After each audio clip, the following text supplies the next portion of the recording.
z prednášok zo série Reflexie architektúry.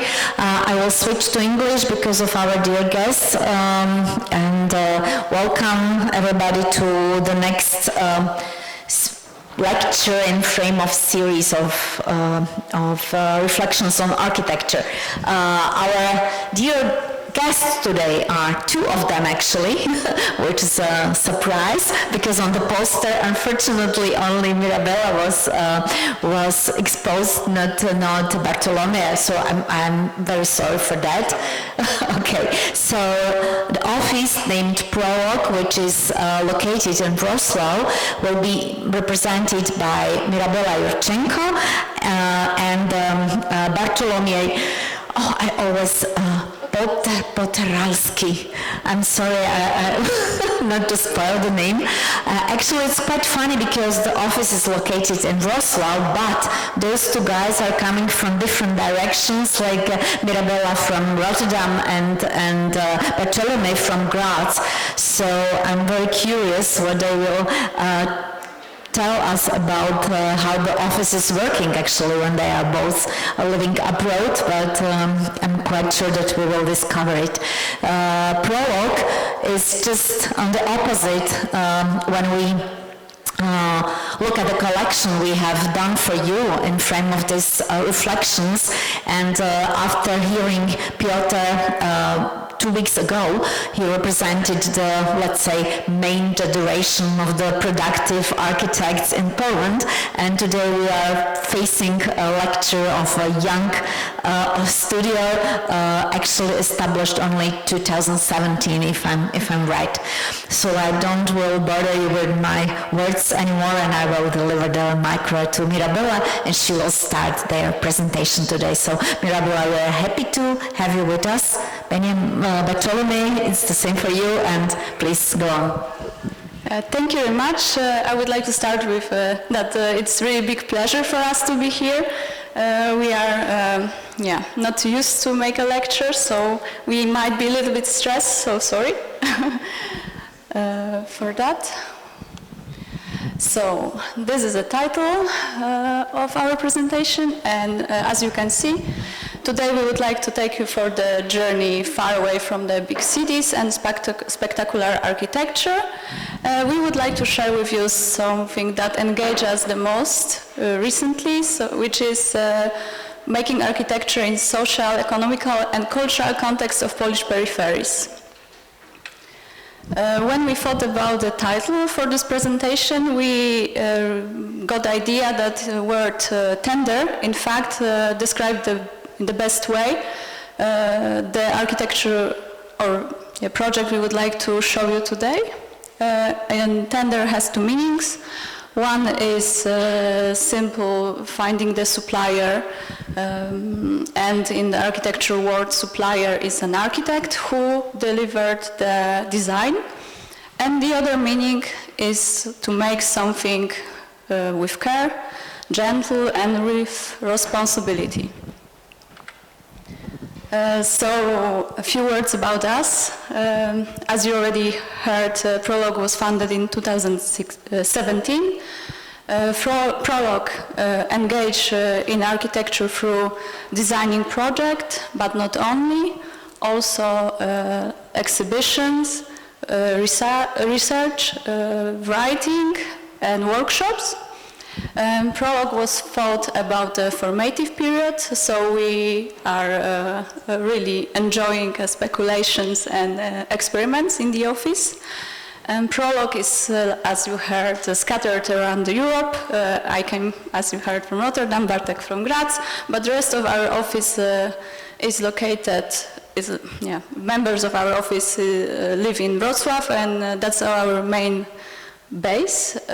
Wrocław, it's, if you don't know, Lower Silesia and west-south part of Poland. And Prolog right now consists of 7 members. This is a picture from last summer, so to the end of last year we become 6, and then right now we are 7, so we're growing. Our internet presence, if you will check our website or Instagram, and you are really welcome to do it, it simply shows that we haven't built anything yet. In fact, if you compare us to the other offices invited for this series of lectures, I think we are one of the smallest. But that's great. That gives us a great opportunity to show you our subjective view on the Polish landscape, which lays beyond front pages of magazines. Another interesting aspect of Prolog is that it was funded while we've been studying or practicing abroad.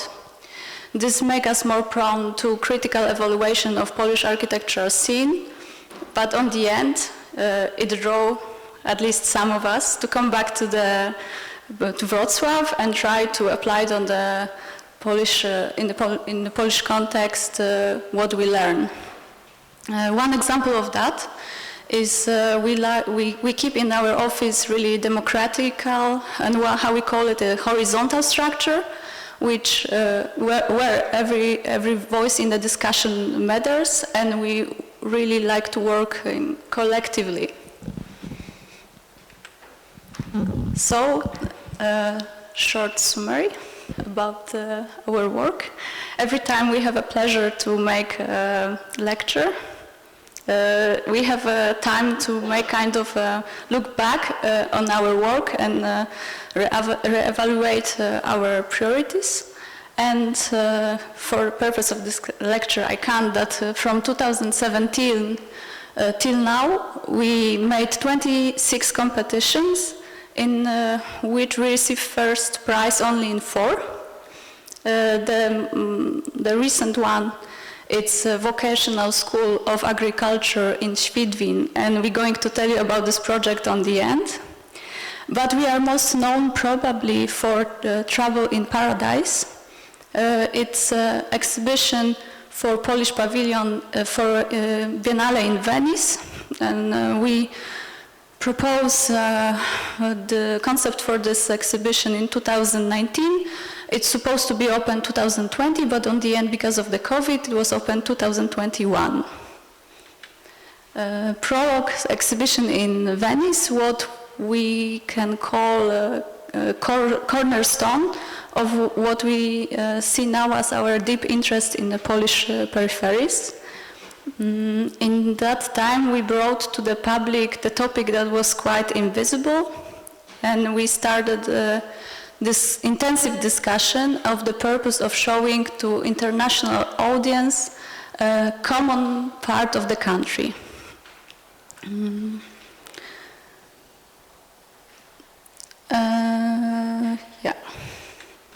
In Venice, we started with the historical analysis throughout the transformation of the Polish countryside, and then we invited 6 international offices to propose the ideas for its future. We didn't design, as curators, we didn't design anything ourselves, so we thought we are too inexperienced, too subjective, and maybe too naive to take responsibility and give the answers by ourselves. And what we're going to show you today, it's in fact our voice that we're adding into this discussion, kind of post factum, not spectacular, no eye-catching, not radical, architecture that serve its purpose and fit into the budget. So from 2021 we start to take part in the tender procedures, and we acquired as many as 12 projects. So we simply noticed that there is a niche for us, and we are able this way to design more and have a bigger impact on the Polish landscape. We've not giving up in the competitions. We got quite engaged with tenders, and it was because not only ideological but also practical reasons. Right now, they simply pay our bills. Smaller countries in Poland, and to explain you, the map shows exactly like everything which is not the city. Small towns in Poland not even bother to run the competitions. They pick the simpler procedure, which is tender, and it's to explain you some kind of auction where everybody proposes the price. It's the main criteria of choosing the designer, and whoever will give the smallest price is winning. So it's sort of the race to bottom. And having in mind that the big cities in Poland occupies the insignificant percent of the territory, we can draw the thesis that the Polish landscape is built on the base of tender. And whoever would like to have impact on it has to take part in the race. Still here. Tender procedure have two main limitations which are connected with each other, and that's money and time. And money because they are not well paid, and time because to be profitable they cannot take too many of office hours. So we came up with some compromise to focus on one or two aspects of the project and simplify the rest. That means that we are not designing complicated details, we're using simple materials, simple facade, but instead of putting time in detailing or materials, we focus on something else. We look for qualities in finding right proportion or finding like additional function that can enrich the program. Creating some special connections, or focus on one stand-up element of the building. And we would like to today show you 8 projects, which are tender projects. We group them by pairs and pick for them one main reading category. So first is reduction, and first project, and also our first tender we ever made. It was Biodiversity Center in Otmuchów. It's also not far away from Wrocław. Most of our projects are located close to Wrocław or Lower Silesia. And this might sound mysterious, but it's a building that should serve as a temporary exhibition and educational space. Education in field of biodiversity and natural wealth of Otmuchów region. And the city organizes every year the Festival of the Flowers, and that was the main motivation to build this building and host the exhibition under its roof. To give you short background, we saw it was already fifth time that the municipality ran the tender for this building, but every time the lowest price was too high for them to procedure. So when we noticed that they ran the tender again, we made the offer that was fitting in the requirements. Later on, we look at the functional program and the budget they had, and we realized that's impossible to build. So we start to intensive discussions with the client to reduce the functional program to absolute minimum. And then we ask ourselves how to make this building even more smaller to be able to, for that money to procedure. And the answer was to make a central cross, which serve as an exhibition space, but also all circulation. It's we reducing all meter square which we would use for corridors or hallways So we can make the building smaller, and then this main cross serve also for connections for these functions located in the corners. Those are like conference room, here is administration, gardener's room and storage. Building open up in all four directions. So from the west, it's a main entrance parking lot. From the east, the way here, there is a central garden and also some, how to call it, the event area outside. And then entrances from the south and north serve mostly for services. So the logic of the plan is also visible on the facade. Every time in the corners we have a closed wall, then where the exhibition space meets the facade, there is a glazing, and extra to that we added the roof that cover the passage around the building. And this logic is also visible on the materials we picked. So it's simple plaster for the walls, then the glazing with frame in gray color, and then the metal sheet for the roof.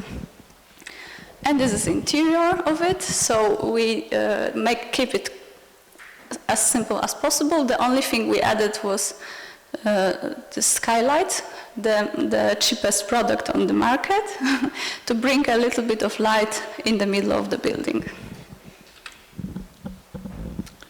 Hi, now it's my turn. The same municipality, Otmuchów, they came after 2 years to us and say like, although we reduced this building by half, they still don't have money to build it. So now they still got some funding from European Union, and they would like to spend this money in some way. So they are coming with another great idea, and they say like, hey, we have this nice park here in the city center, and we would like to actually call this park right now the Biodiversity Center and make here this flower exhibition and all these other functions that should be before that under the roof. Now it will be in the open space.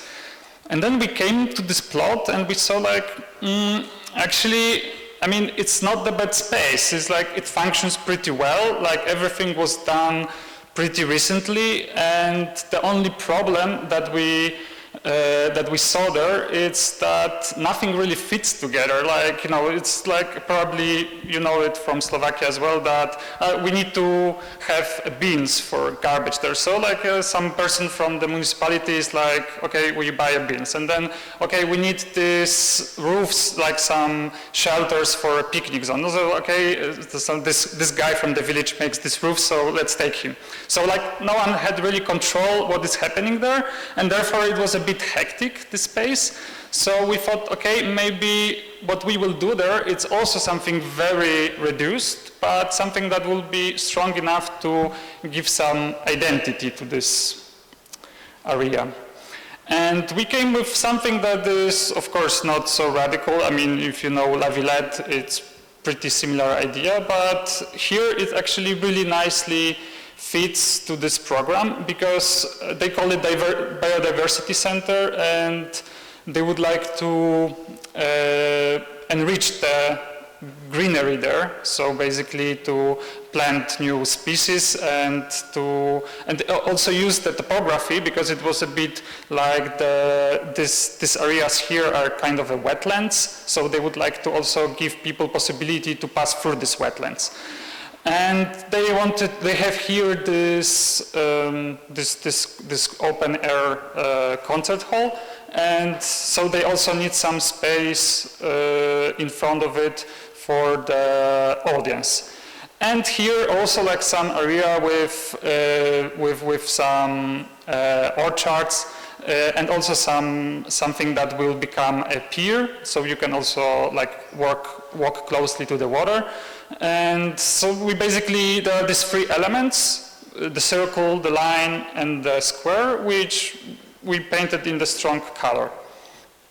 And this project also was made with the landscape architect that we are making projects since like 2 or 1 year, Katarzyna Kobierska. And it seems it's gonna be maybe the first project that we actually gonna build from the tenders. Yeah, this is how it looks right now.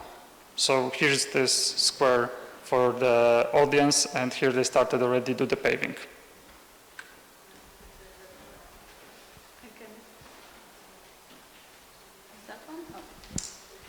Okay. So the second category is a transformable plan.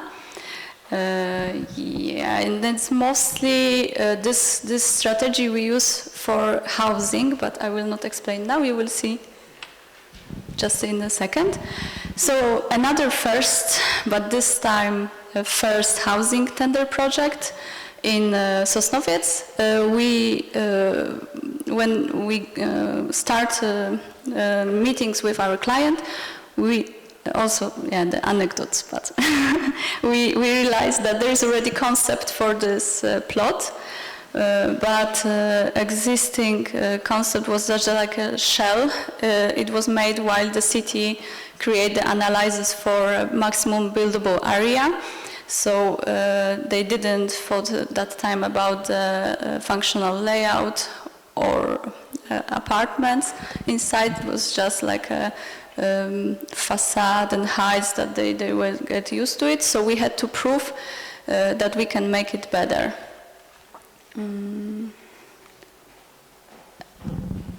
And this is important to say that in the same time as we were working on this tender project, in the office we were working on a competition also for social housing with similar sizes of the apartment in the same region.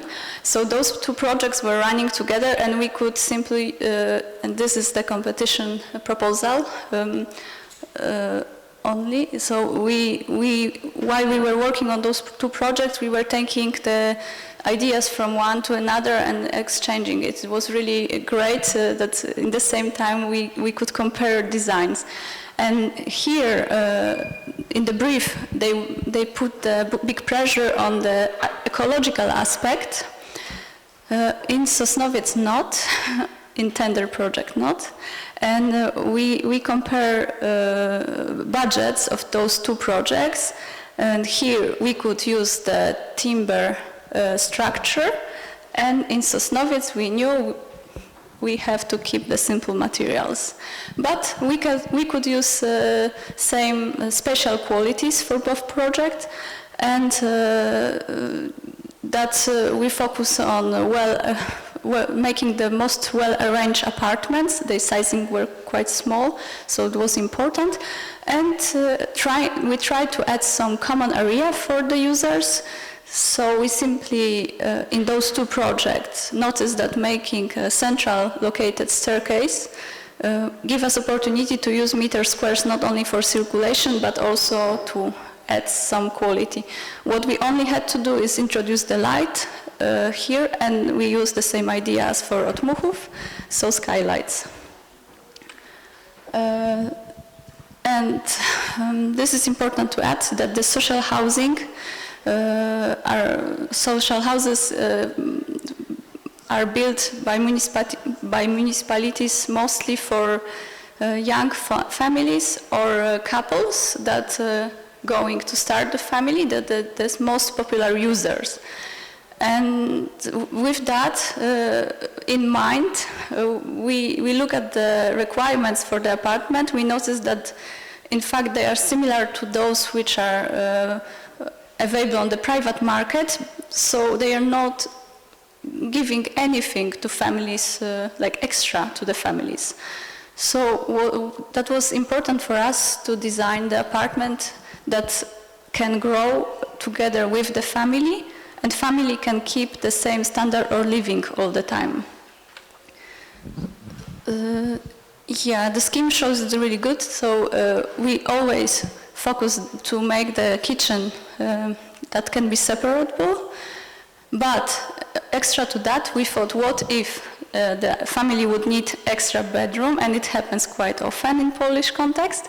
And when the extra bedroom is separated from the living room, the kitchen takes the function of the living space, and users can at least have there the dining table.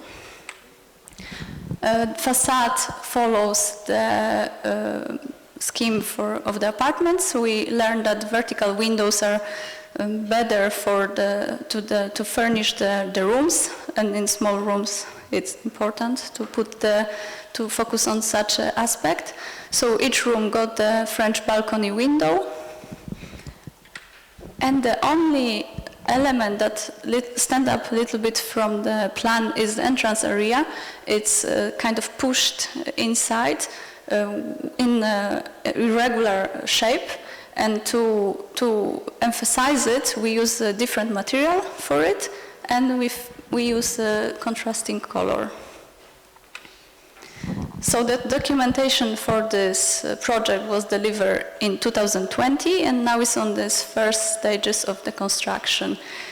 It's the picture from 2 weeks ago. I guess it's even a bit higher than that. They build it quite fast.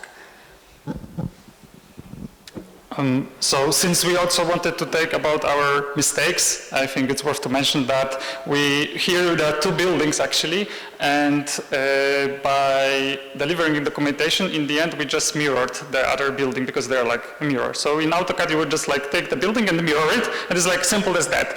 But it's not that simple. I mean, you should at least double check the dimensions, and we realized already after they made one column that it's like measured to the wrong point. So yeah, they have to cut it away and make it again. So a second project that is quite similar, it's a bit in the different context, is also social housing, and maybe it's worth also to mention in general that in Poland actually now, even with this election, the housing shortage was a big issue in general. Like there are houses in the big cities especially, they're really unaffordable for young people. The rents are super high, and each actually main party that ran for the election had some answer to that. And of course some answered with like, we have to add more money for young people to, that they can afford the loan. And another answer is like, maybe we can look on like Austrian market and build more social housing, which is proved by, in my opinion, by Vienna, for instance, that is actually working better and can help keep prices lower. So this project is located in some small village, also in Opolskie. Another side story, like Opolskie is a region between Lower Silesia, where our office is, and Upper Silesia, like where Katowice, for instance, is the capital. And Opolskie is like between them. And one of our members, Wojtek, is from Opolskie, and I think this is the main reason why we are making so many projects, because each time when he's going to visit his family, he can deliver some documents or like meet with the client. This is actually pretty convenient. And this is a plot where you can see leftover of a former agricultural state farms, and I'm not quite sure if you had something like that in Slovakia. Like you can compare it with like a bit, I don't know, like people in the Western countries, they would know what is kolkhoz. But this is not a kolkhoz, like state agricultural farms. They were farms run by the state, and they were entirely owned by a state. So they also built houses for people that were working there, but they didn't own anything. They were just like regular workers working in this farm.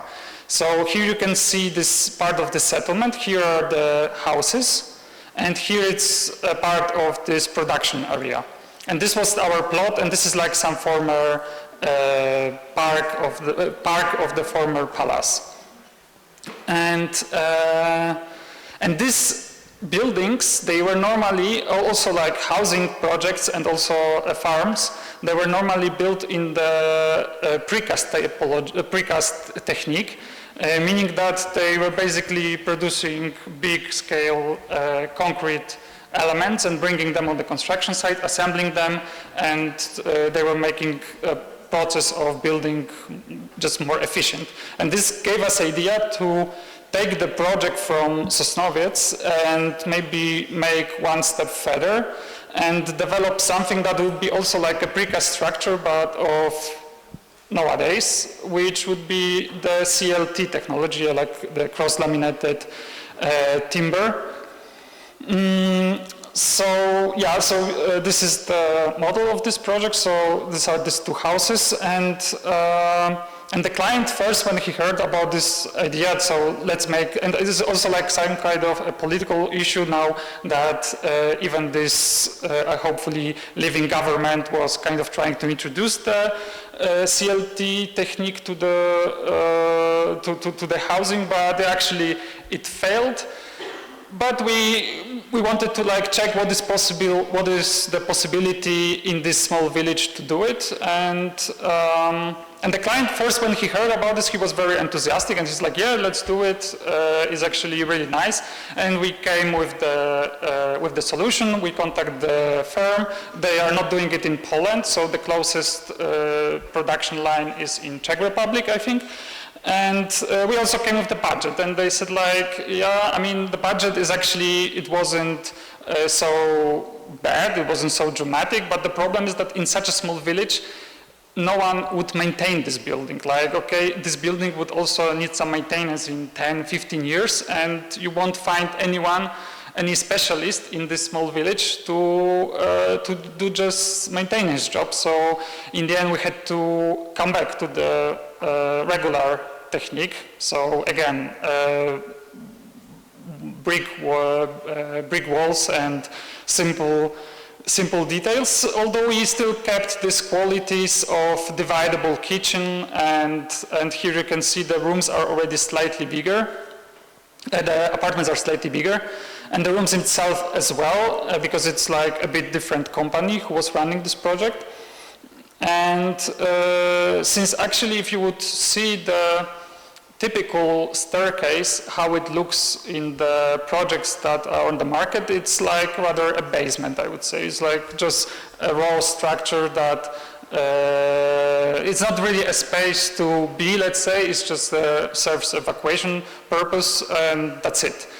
And since we gave up on the CLT technology, we saw like, okay, so this aspect that we will add to this project will be some common zone in this house that will be bright, that would be more livable, and that would be something that won't look, like I said, like a basement. Because it's also important that this project is in such a small village that you have to attract people to stay there. So like you have to add something on the top what you can find on the market, because otherwise people would just leave this place. Third, reacting to the context. And in Poland, the problem of population aging is growing with the years, and municipality of Nysa, also Opolskie Wodoship, it showed awareness of the problem and planned the extension and the refurbishment of the current daycare center for elderly. The daycare center right now and still is located in 20th century villa, which stands on the edge of the lake, really beautiful context, and it's surrounded by building from similar period, and similar building from similar period. And the garden in the back gives the great opportunity for the users to make some activities outside. So when we saw it, we thought it's perfect. The building is so beautiful, but it also have really a lot of architectural barriers. One you can see right now, it's an elevated staircase, but inside the levels of the floors are different. And the space is quite divided, and rooms are really tight, dark, and currently it's a little bit crowded there already. But the municipality, together with the management of the institution, decide that the program should be significantly enlarged. yeah, when we heard that and we looked at the context, you know, it was quite nice, and also it was under conservatorship protection. So we thought, yeah, then we have to, in fact, with this program, we would have to build another villa to fill it, to be able to hold it. But so we said, yeah, so we have to put a big program in a small box we see. So how we solve it? We thought about the fragmentation of the program, and we decided to build 2 pavilions from the side of the garden. We locate their new entrance for the day center and also administration, and the other pavilion contains the terrace and extra activity room. We kept the height of them as low as possible because we didn't want them to dominate the villa. And in the plan, we designed them as extension of the existing axis, so they can look like something that was already designed for this building in the 20th century as kind of a glass house or the winter garden. Extra to that, we decided to place some functions in the basement. Existing basement was deepened for 1 meter, and then there was extra part added under the pavilion here. And we placed their kitchen, additional rooms, storage, and some technical rooms. And the last part was to find the space for the main living room, kind of main activity room, and we decided to keep it in the villa. It caused a rather radical, big removable of the interior walls, but high ceiling and beautiful windows were asking to be used that way. So it was all great and beautiful to the moment that we came to the phase of designing HVAC, and was quite a puzzle. We used, I think, every centimeter available for the piping, and was placed under a roof of this nice building. So it's quite funny if you look at that and you realize that this nice villa is preserved, but if you look under its roof, it's filled with the pipes and technical appliances.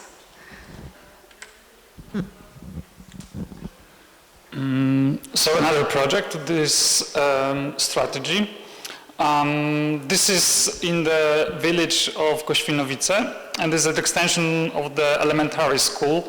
And it's also maybe quite interesting to say on the beginning that the small villages, they're depopulating in the pretty short period of time. So most of the schools in the smaller towns, they're closing because there are not enough students, there are not enough pupils to go there. But this municipality there, they said yeah, but we see the quality of keeping the small school because children are not overwhelmed by these huge buildings of thousands of students. Here, I don't know, there are 300 students, I think in total. So they wanted to really keep the school, but the problem was there that they didn't have any space like a sports hall there. So they came to us and it's yeah, I mean, we already built one of the sport hall in our village, and we exactly know how it should look. It's like a simple box, and just so you can actually copy it and paste it here. And then we saw this existing school, and we're kind of astonished, how beautiful building is that. So they basically, it's from the beginning of 20th century, and they divided the big program of the school into smaller volumes, so it will fit better to the surroundings. So you see that this main volume has these 2 step backs, and they play with the roof. It creates a nice roof landscape.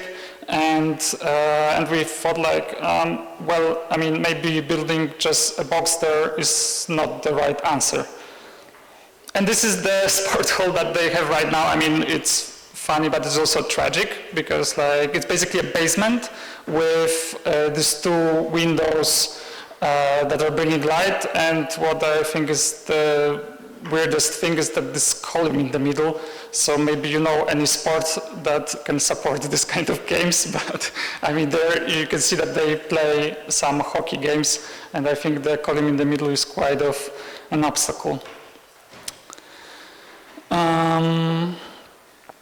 Yeah, so we decided to make this building look a bit like this existing one and fit the program in such a space. And since there was no master plan, so like maybe you have to know that normally in Poland you would have a master plan saying what are the guidelines for the project. So they would describe what is the roof, what kind of inclination of the roof you need to have, what is the height, etc. And when there is missing this master plan, you have to ask for like guidelines, what it's possible to build there. And since we were already in contact with this client, the client told us, yeah, I mean, you can basically ask what you prefer, like what would be the easiest for you. And of course they kept in mind that we will ask for the flat roof, because that would be the easiest way how to build a sport hall there.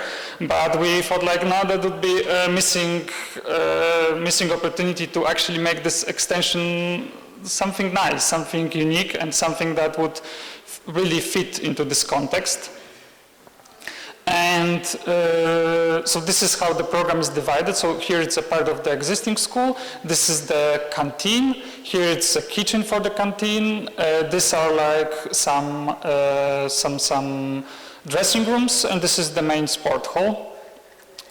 And yeah, when you see how it looks, I mean, in the section, the triangle is not the most obvious thing for the sport hall. It's like I don't know, it's maybe a bit weird, but I think, I mean, we believe that it looks interesting, and for sure it will be a better, nicer space as a gym hall than the one that is existing right now. And we really convinced the client and the municipality that this should be the right answer there. Okay, and the last strategy, down to top, or in the other words, detail, from detail to general. And then we will start from the housing estate in Brzeg. It's Opolskie? Also Opolskie. It's on the edge with Lower Silesia vodoship, so it's like really not far away from Wrocław. And in this project, our task was to deliver only concept for the housing estate. This technical design will be a matter of separate tender procedure. And the plot for that was located on the edge of the small town, Brzeg. It was post-military area, and there was the plot was partly built up, but none of the existing structure could be preserved. So we were designing on tabula rasa. And since the given plot had no context whatsoever, our starting point for the design was to find the special criteria for the dwellings. And since Polish law is not defining the minimal spaces for the rooms or for the flats, we took them from London Housing Design Guide, and then we adapt them to the Polish context. So, special parameters becomes the override element of the project. The quantitative attributes of the rooms define the dwelling define the residential block, which define the building, and the building combines together create the housing estate. So we can say simple words that we made the housing estate from the room to the from the housing estate. And for the apartments, we keep the same qualities all the time from the first project to the last. So we were looking for the special living room which can be flexible, so can be divided, but this time for even more rooms if necessary. Numerous windows make it possible, and each apartment in fact got the access to, from sun from the 3 directions. And we've been asked to deliver a concept for 1, 2, 3, and 4 room apartments, but they are based all the time on the same scheme. So when you look closer, there is always the same living room in the middle. Then we adding or not bedrooms, and the bathroom is always next to the core. So here on the plan, we right now can have 2 rooms apartments, one room apartment and 1 3-room apartment. But since it's a concept and it will be built in stages, it can be changed in the time, and it easily changeable. And here we again use the centrally located staircase, but this time it's making its entrances to the apartments are located every half of the floor. In this way we save some space for circulation, but it also makes the entrances to apartment more private. An extra aspect of it is that the form become more dynamic, so the roof is on 2 levels, and one lower is accessible, it's kind of terrace, and second is meant to keep all technicalities, so for example solar panels. And dividing the program in the 19 low blocks also allow us to try to divide the space for the yards, playgrounds and squares. All of them are different sizes, and we try to give them different function. And what is also important to say that this stands in greenery, so we didn't want to make the hard barriers. We wanted greenery to flow inside the estate and connects with design gardens.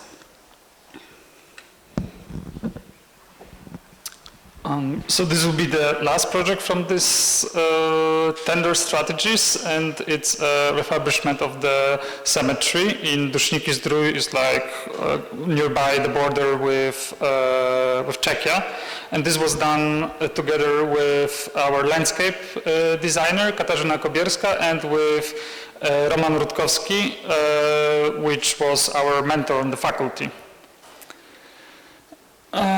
So the cemetery is located on the hill, and it has really beautiful view towards the mountains and towards the city. It's like kind of on the outskirts of the city. And the municipality asked to extend the existing cemetery to create a new quarters for the graves, and also to propose some design for columbarias, so for place for storing urns. And they would like to as well to bring some order with benches, with the beams, with water fountains, so this was also part of our design. And when you look on the cemeteries in Poland, they kind of, I know it's maybe a stretch thing to say, but they kind of replicate the problems, the spatial problems of Polish landscape. And so like each grave has to be different, each grave has to use a different material, and each grave also should mark own territory. So like that you are aware that stepping here, it's already this plot, so we shouldn't. So it's even like here it's extended. So it's like, it's a bit missing some guidelines, so to say, to make an order. And our task here wasn't like to propose how the grave should look like. I mean, I even believe that it should maybe stay as it is, like everyone should have a right to express themselves, but maybe we should like rethink how to bring some coldness to this space so that you will feel more, I don't know, intimate atmosphere. And so we basically came with the idea to propose some elements like the identification elements, and they would be used on this public pieces of architecture. And these are the symbols that you see on every grave, which marks the date of birth and the date of death. And we thought like it's actually a nice thing to use as a symbolic thing that would be repeated all over the cemetery. And this is the existing fence. So we thought like, since this fence also, we think it looks nice, it has this nice metal elements with this bent metal, so we thought like, let's take it, let's keep it as it is, doesn't need to be changed, just introduce this our elements and repeat the same motif, the same fence motif on the extension. And this is, for instance, cover of the water fountain. And this is also, we use this bent metal elements taken from the existing fence and repeated it here, and also introduced this star and the cross element on this metal part. And this is a big scale thing. So this columbarium. So inside you have one central bench, and the urns are basically stored on the walls, and there are again these metal elements here on the entrance gate, and our star and the cross on the top.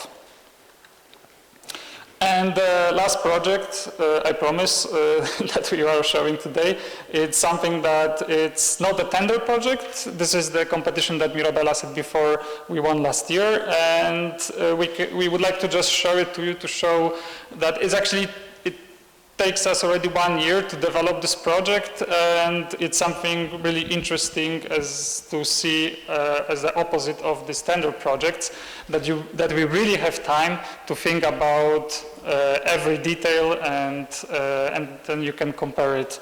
Yeah.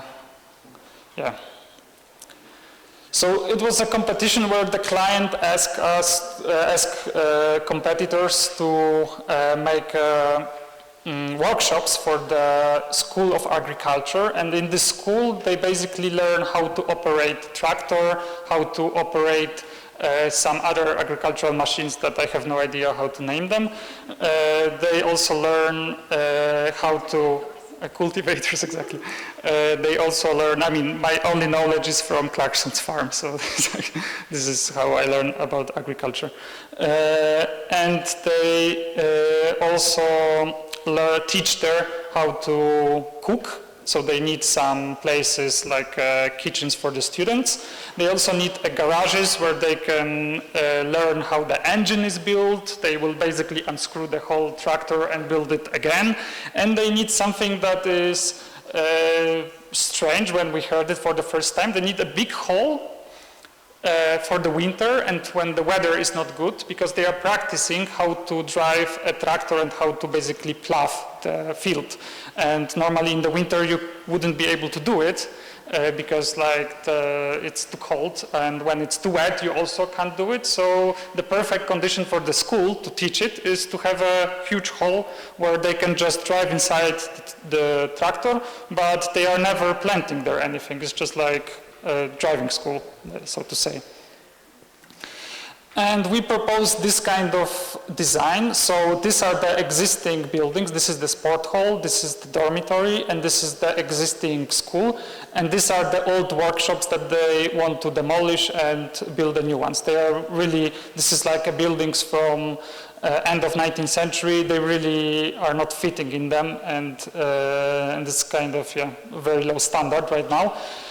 And our design are divided into 3 buildings that are creating this row that's slightly inclined to fit also the plot.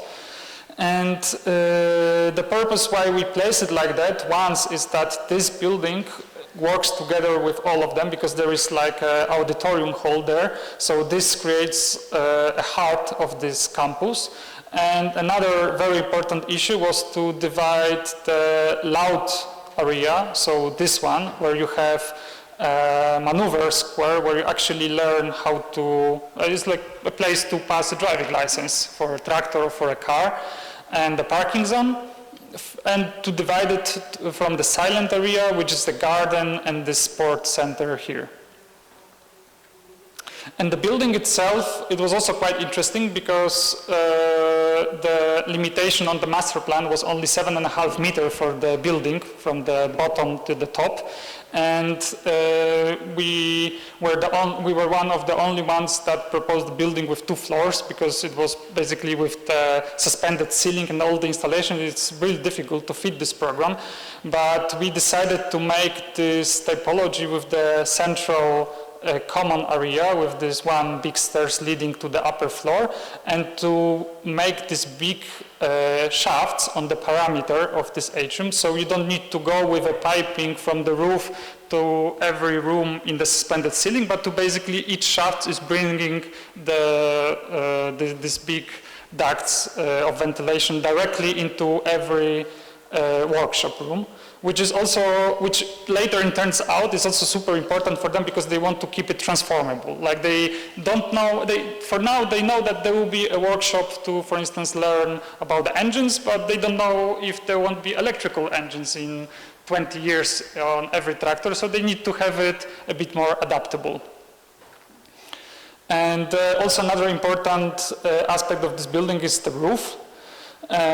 Which is, one purpose is, of course, it gives shadow to the rooms, and we made some serious studies that it really helps, and that this cantilever that we propose, it really helps to cool down the rooms from the east and south, and also from the west, but mostly is at the school, so it needs protection from the east, and also gives this is also super important for the client to give a covered outdoor area, that the students, they have this custom that in the summer they basically open up all these garages and they are kind of working inside, outside, and then they have a cover when the bad weather is coming.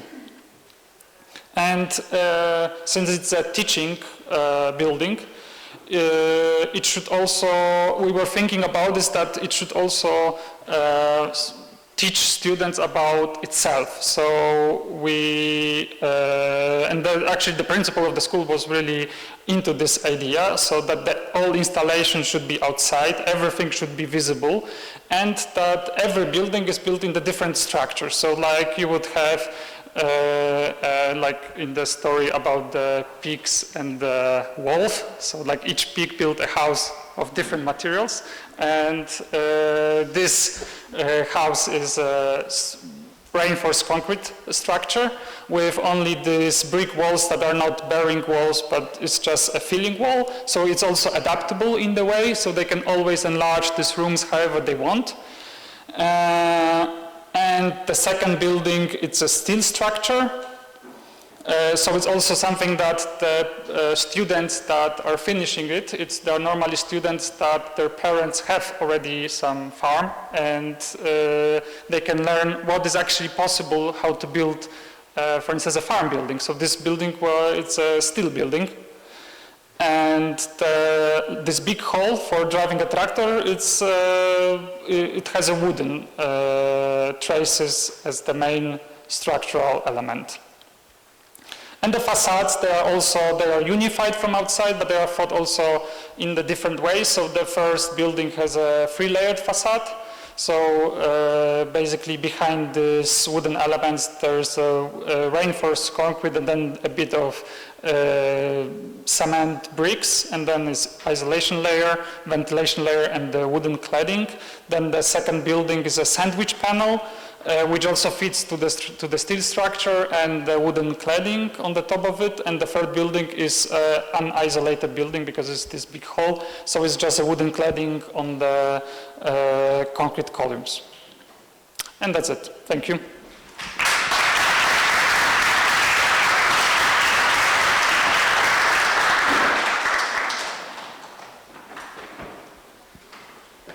Okay, thank you very much for this very interesting introduction to your work, recent works as well, because it's fun when I compare it with the previous lecture when we saw like pieces from late 90s and you show us things that are like a few years old or a few months old.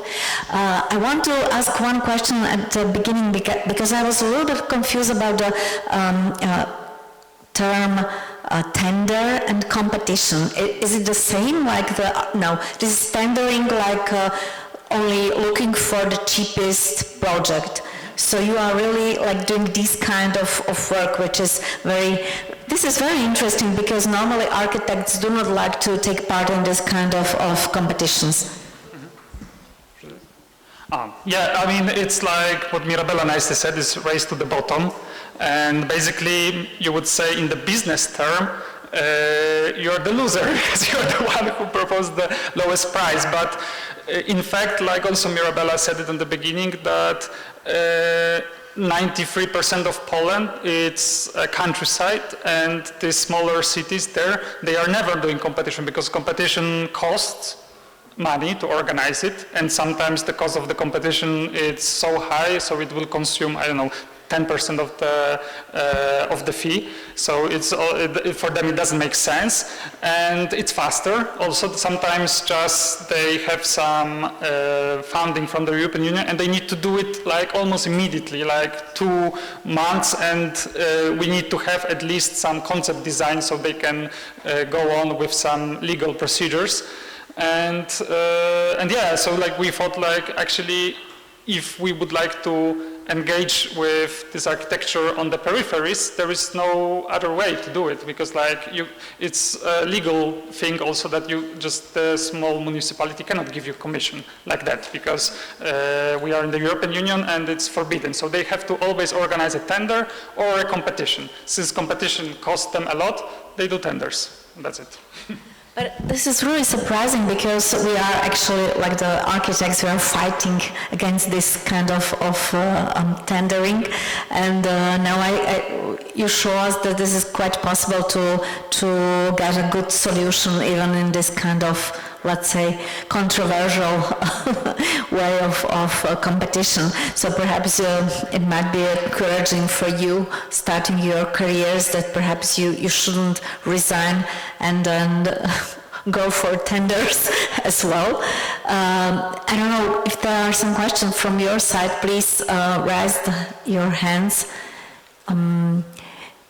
Since you are, yeah, there is a question. Oh, Thea.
Okay, yeah. Very interesting question. Thanks. It's where to start. First of all, the book is actually available online. So on the webpage labiennale.art.pl, I think you can just download it as a PDF. On our website, yeah, there is also a link. So if you're interested in this, it's available. And I mean, of course, we said that we brought this topic to the Polish context. We didn't bring it to the international audience for the first time. We are aware that Kohlhaas was the guy who made the whole, yeah, I mean, same time. No, he was earlier. But actually, this whole, I mean, I think it's important to mention this whole concept was made by us at the time, where our friend Wojtek was on the AA school in London, and he was making research on agricultural farms, the state agricultural farms that I mentioned in this one village. And he came with this idea, yeah, let's do the topic about the Polish countryside, and let's see what we can, how we can present it. And so basically, I don't know, you want, but I don't want to now describe the pavilion. So maybe just to shorten up, what was the discussion in Poland when we said that we will do it? Because for the Polish pavilion, there was always every year a competition. And it's held by the National Gallery of Art in Warsaw, and they always choose a project from, I don't know, 20, 30 proposals that are anonymous, and they decided to bring us, and there was like quite of opposition there, also by one of the main surnames, let's say, on the Polish scene, and they were like kind of thinking that what we are going to present is like basically just talk about this socialism period on the countryside where and like glorify it, that this was like the best period on the countryside ever. It was for sure a period that reformed the Polish countryside, because after World War II, countryside in Poland, it was basically not a best place to live, so to say, in the nice words. So they really made a big effort to reform and to transform the countryside, to modernize it as well. But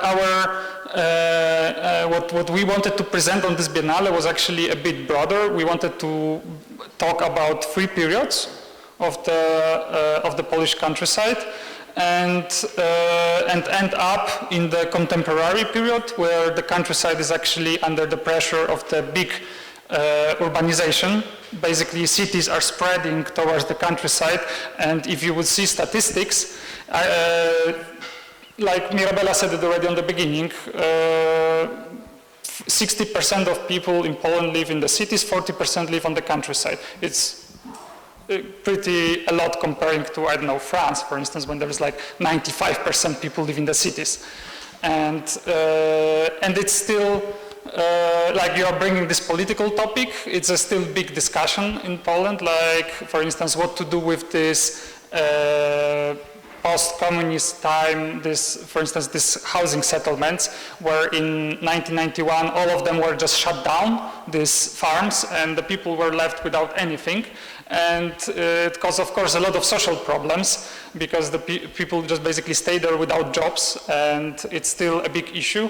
And surprisingly, this land is not privatized. It's still a land that belongs to the state. So it's also a question what the state should do with this land. And there are even some ideas how to, if there would be even like some possibility to bring this old idea of the state-owned farms, but in some modern way. There were even like proposals on our Biennale from these 6 projects that maybe it's some idea to make like a more communal shared agricultural scheme to run these farms. So not like that the state owns it, but like it's a collective firm to run it.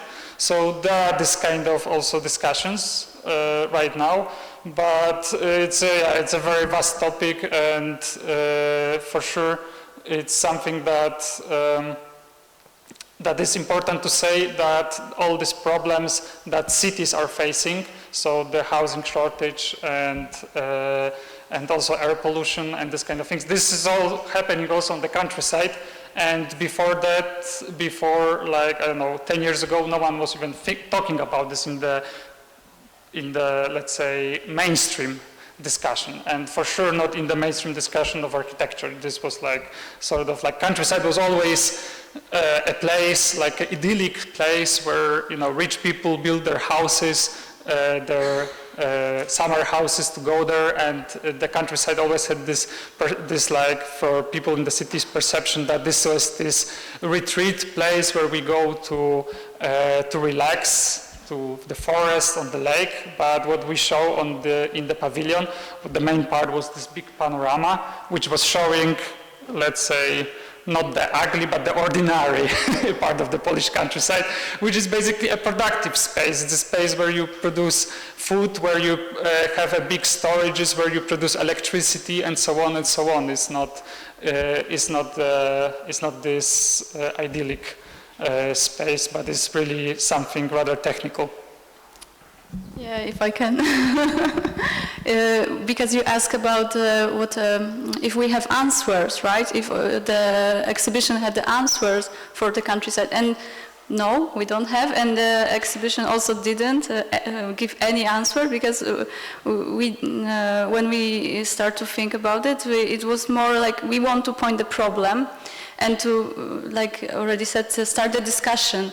So we show the panorama, the landscape of Poland. I don't know if you know, but it was not a picture of some space. It was created by us. So we picked it was a collage, which should look like a place that we know, but it's not existing. So that was one element. Second element was we made this analysis that you can find in the book. We went through all history of, no, maybe not all, but for recent history of Polish countryside periods. We analyzed what happened in these periods that have an impact on that what we have today. And then we invite those teams to make the ideas, but they were not solutions. They were also raising the questions and pointing the problems. So more like, that we want to start to have the starting point in Poland to talk about the countryside. And I think it worked, because then we were invited to make the exhibition in the Warsaw, which was called Krajobraz, and was about the city edge of Warsaw. So after the city saw our interest in the country, peripheries, they asked us to make the exhibition about the edge of Warsaw to promote plan for, like urban plan for changing the how Warsaw should grow, or shouldn't. Yeah. So, but this,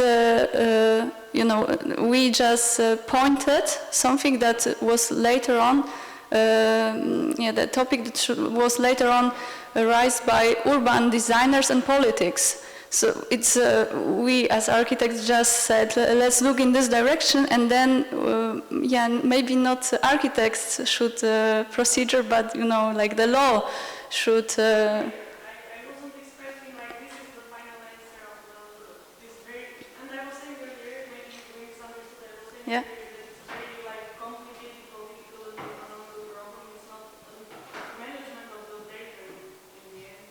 It's not like architect. I don't think the architect can bring the answer. But I wanted just to get this direction, and I got also from the part of the farms you were explaining earlier. So I think that's a very interesting point, because home we were working with a similar topic, and we were talking with different local central government institutions, and in some they offered us to get for free some buildings, and we couldn't build a program and take a program in the countryside because there were no people who actually work there. So I know that it's a very complicated process of how to solve this, and I just wanted some direction to this. So I got the answer. Yes, it works. Okay, some more questions from the side of the audience. It might be easier questions if you like. No, but there was another thing that surprised me quite well. You said, like speaking about one of the projects in a small, this is awful, this micro, but whatever. I will hold it like that. You said that you always need...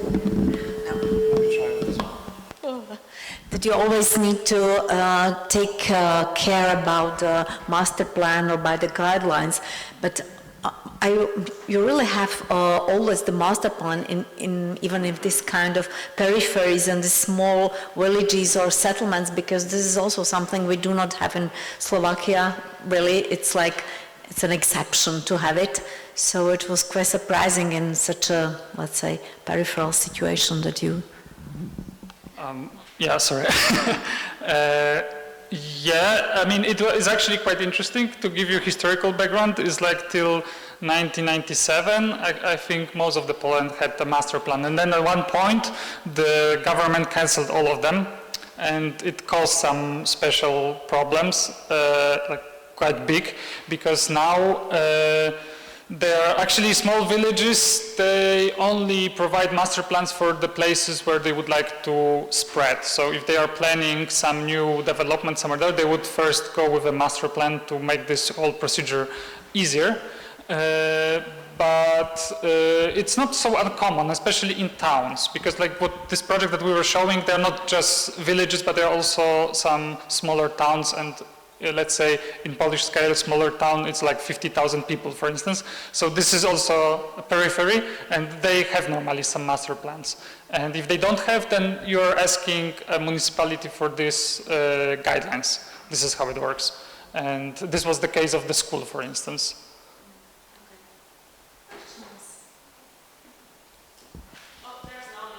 Yes, please.